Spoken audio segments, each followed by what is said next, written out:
Bring in Steve Liesman with a rapid update. What's new? Yeah, well, you guys were talking about the consumer. We had that consumer spending and income number this morning, Melissa. You were on Squawk Box when it happened. Better than expected, and that leads to a slight adjustment upward to GDP. Up a tenth. We're running at 2.1%, which is, better than sub 2, which a lot of people were focused on. Only 1 month of data in. We have 2 more months of data to go. This is where our forecast, our tracking forecasts from the street are running right now. Let's take a look at who is where. Stephen Stanley Amherst Pierpont. He's got the high side there, 2.8. He raised up a 0.3 today.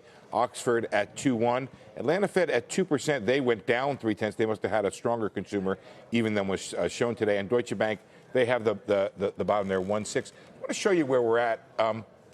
Looks like a 2% economy to me when I fold in our estimate. Take a look. 1.131.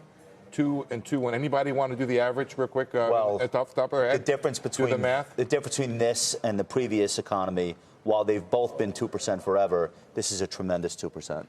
Huge. Tremendous. I think there's I want to point one thing out. I want to point one thing out. That 1.1% in the fourth quarter of 2018 just glares out at me. We had a terrible holiday shopping season last year. It was bizarrely terrible. Well, was it? I mean, the sentiment just overall was horrible for the fourth quarter. I mean, and the reason I'm bringing this up is because, all right, we're 1 month left in the third quarter. Sentiment overall, particularly with regards to trade issues, ain't that great. I'd like to see some resolution, some improvement. Forget resolution. Some improvement in the sentiment as we get into the fourth quarter, because I'm starting to get too close to the holiday season. We're talking about retail. If we have another bad holiday season, you're going to see more swaths of bankruptcies in that space. It's not what this country needs. I was sort of interested in your discussion. As far as I know, this weekend we're going to have some barbecue, going to have some beer maybe, and we're going to get a whole bunch of tariffs go on. Right. Nobody mentioned the tariffs. You guys are all barbecue and beer.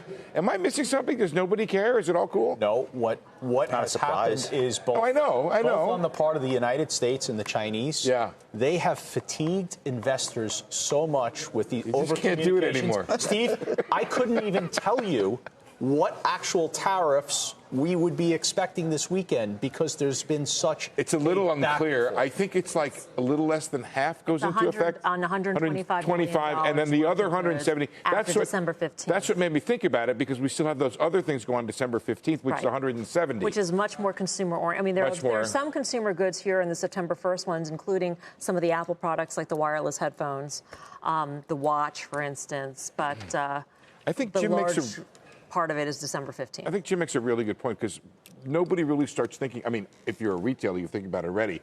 But the whole Christmas idea, and if you have this downdraft we've had in CEO confidence along with consumer confidence going into the Christmas selling season, it will be a really good time for those two countries to start to make nice.